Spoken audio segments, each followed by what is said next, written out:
What's going on, guys? Kulprit here, and today I want to talk to you guys about Hardline. That's right, Battlefield Hardline, the very controversial new game we just are kind of learning about through the event, through leaks, through the YouTubers that went to San Francisco, and now, of course, this closed beta we are all hopefully taking part in. I hope you guys are, at least.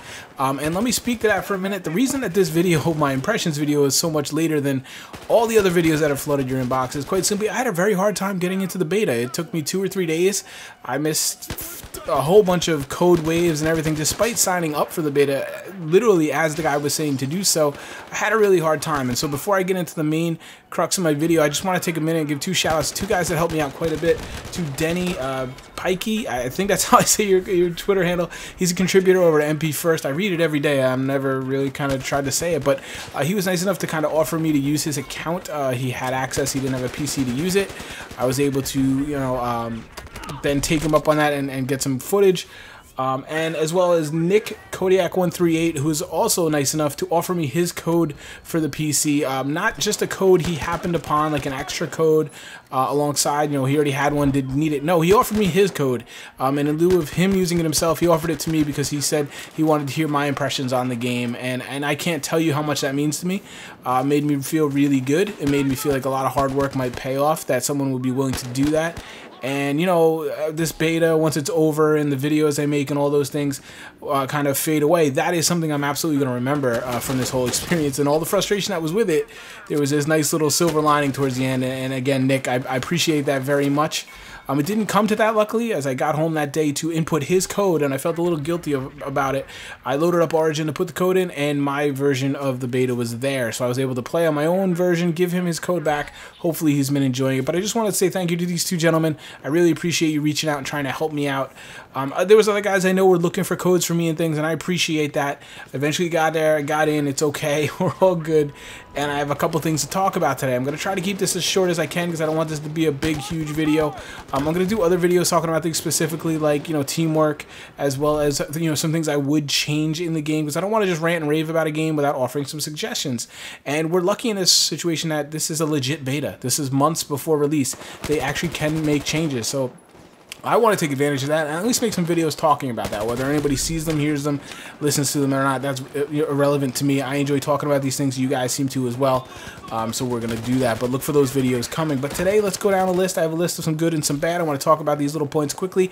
I want to hear what you guys have to say in the comments. Tell me what you're enjoying. Tell me what you're not enjoying. Overall, are you enjoying the game experience, the Battlefield Hardline as we know it? Again, it's going to take a while to get used to that name. I like to just call it Hardline to disassociate it. But let's get into the good. Different crosshairs. This is pretty cool. Now, there's a couple kind of innovations in this game that separates it from Battlefield 4. It's clearly built on a Battlefield 4 engine, and I understand why people say it's a DLC and all this. I don't care. It doesn't matter. It doesn't skew my judgment of this game. It doesn't skew it. It will skew, and it will have an effect on whether I buy it and the price point I may buy it at, and I'll get to that in another video. But as far as, you know, reviewing and impressions of the game, that has nothing to do with it to me. But there are certain little minor innovations that I think are very cool and very ingenious, and I would like to see then brought back over to Battlefield 4. One of them is the different crosshairs. The white crosshair for normal hit markers, the red crosshairs for headshots, and then like the double crosshair for vehicle shots. It comes in very handy when you're trying to shoot drivers out of vehicles and things. And as well as I can see very good players getting used to looking for that red hit marker, and as soon as they get that red hit marker, moving on to the next target. And I think these types of tools that are being offered to good players are always good, I think. And I think the tools should always be there for good players to be great. And I like that this is one of those just minor little things. It's a good idea, and it could help some players out, so kudos to them on this. The ability to get ammo and heals by yourself, that you don't depend on anybody. Now, this is going to be listed in the good section and the bad section. I like that you can just go and get some ammo to kind of help yourself out. I do like that you don't automatically get filled up, and I do like that he doesn't get points. I think that's a fair balance there. Could help you out of a jam, and, you know, kind of prolong your life possibly, but without rewarding the oblivious player. I think that's a pretty good thing. I would like to see this kind of perhaps changed and fleshed out a little bit differently, and I'll get to that in a little bit, but I do like the idea, and I like to see it being tested in Hardline. Vehicles seem to be more responsive in this game. You know, I'm not a vehicle guy to begin with. You guys know that. But even Battlefield 4, I hate driving vehicles because I crash them all over the place. They're not very responsive. They just don't. They're not agile at all, and they're just, to me, not fun. I'm sure if you do them a lot, you can get used to them and be fine. That's not my thing. In Hardline, it seems to be a little easier to control and use, and they are quite important in Hardline, so I like that they took that extra effort. The leaning out of the car window is really kind of cool. It's one of the most immersive moments in the game, and it's one that I really feel like you're in Cops and Robbers, or you're in the movie Heat. It's really, really cool. I do like that it's also balanced. You know, you get that added vision and firing range if you want, but you also are incredibly vulnerable, and I think anybody that's tried it has probably been shot out of the car before, so I think that's a good risk versus reward going on there. I'm going to add the more recoil to the weapons on the good side here. A lot of you might be surprised about that, and I struggle with this. You see in the gameplay behind you, I have the AKM, and I'm doing a terrible job. I was just trying it out. This is one of my first matches. I'm just noobing it up, guys, so don't critique this gameplay at all. And I put the AK down pretty quickly because I was like, it's just not for me. At least not until I can play and learn and get some attachments. It's just not for a beta. It's not for me. But I enjoy the added challenge of the extra recoil. I think it's fun. I think it's going to add to the skill gap. Skill gap is something that I think Battlefield 4 is lacking. I think Battlefield 4 has been watered down. I think added recoil and controlling of weapons in Hardline is pretty good. Since this game is clearly focused around the gunfight, I think there needs to be more of a ceiling for the really good players to get really good, you know, and have that advantage, that inherent advantage. The guys that's going to take the time to learn a weapon and get good with it should have an advantage, and I think there's room for that here in Hardline with the added recoil. The lack of screen shake as well adds kind of the whole gunfight thing. It's just nice. It's more about the pure gunfight, and I really appreciate that. It goes along with the less suppression. A lot of people are saying there's no suppression. There is suppression. It's in there, but it's just not so much. There's no random bullet deviation, seemingly, as far as I can tell. There is visual blur and a little bit of a sway, but it's not that bad. It's certainly not as bad as Battlefield 4. Now, I am a suppression... The concept, I'm a proponent of it. I like it, and I actually think Hardline could probably use a little more, and I like that it's in Battlefield 4. I don't think it's that bad in Battlefield 4 to begin with anyway, but I like the fact that this is a different game, and it's going to need some different wrinkles, and I think that's a good route to go. Make it more about the pure gunfight, the 1v1, you know, gun on gun, and that's fine. That's what this game is about to me, so I'm okay with that. I'm enjoying that actually quite a bit. So those are just a couple quick good things that stood out to me. Guys, let me know what you are really enjoying about this in the comments below. I'm going to be doing a video, like I said, talking about some of the things I would change. So I want to know what you're liking, and now what, along with what I am not liking so much, the self-revive. This is the worst thing in the game to me. It has to be taken out. There's just no place for it. It puts your better, the guy who just bested you, the guy who just killed you, at a disadvantage now. Because at the very least, he's got to keep his eye on your corpse to make sure you don't rise from the dead and kill him in the back, and he's probably going to get shot by someone else now. That shouldn't be the case. He beat you. You're dead. He should not have to worry about you anymore. He should be able to move on and continue his life. He won. The victor should have the ability to at least not have to worry about the guy he just beat. It's a fundamental thing to me. It drives me crazy. Yes, I understand that you get used to it. Maybe you put an extra bullet or two in a guy on the floor. I hated this in Call of Duty. It's not the same, but it's the same irkiness. It just irks me. Last Stand or whatever it was, or Second Chance. Gosh, remind me. I can't quite remember. It's just take it out. You know, and it's also a selfish perk. It's also a perk that does nothing for your team. You put this on, it's all about you. Now, if you're like the best player on that team and you're awesome, maybe you can help the team just by staying alive and continuing to kill people. I want to see this just taken out. I don't want to see this changed. I don't want to see this talked about. Just take it out. It's terrible. It's dumbing down to the game. It's watering it down. It's removing that skill gap. I think it's bad. It's just a bad idea. Never should have gotten off the design whiteboard, in my opinion. Interrogation, it's another one. It's kind of like muddied up. It's a decent concept. I think it's not very well executed. I've been told by some of the guys that went to the event in San Francisco that this has already been changed, and they're talking about this quite a bit. I worried that this might be exploited, but now that I'm kind of seeing how the gameplay is, I just don't see a lot of opportunity to do this, because there just seems to be so many gunfights. You don't really run across a guy out in the open where you can take him down, interrogate him, get the intel, and then act on that intel. It seems like one of those things that is not actually going to get used a lot, so I'm not really going to worry about it, but I'm not too crazy about this.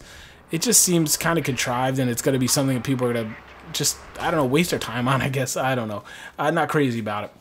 I'm also going to list the interaction for player heals and ammo here. I did it in good. I'm going to do it in bad because I'm worried about player collision and guys, you know, massing up on me and crowding me.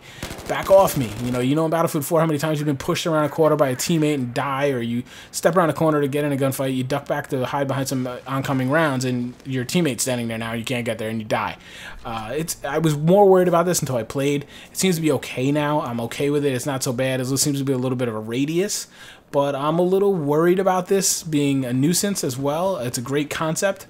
but I worry about this kind of being annoying in the long run. Armored trucks, in my opinion, are too powerful. I'd almost take them out. They just don't seem to fit to me. I would love to just have kind of civilian vehicles, squad cars, maybe like the SUV or something. But this armored tank vehicle, you know, that, I mean, the weapons just shred people. The grenade launcher thing is just a way OP, and it's just really hard to take out. And maybe that's just because beta is beta, and not a lot of people are being the quote-unquote engineer with the RPG. Could be. I don't know. I think it's too strong, too powerful, and to me, it stands out too much. I don't really enjoy it very much. Riot shields as well, I think, are too strong. They'll take a direct C4 shot and still live. It's kind of crazy. Like, I think they're a good tool, and there's a place for them in this game, clearly. But I think they're way too way too good. And they really, you know, the reason you can have them on your back and they're gonna stop small arms, you know, it's a really good gadget. I think it's too good. I think, you know, C4 should blow it up. Grenades should at least damage it. Maybe 2 grenades will kill it.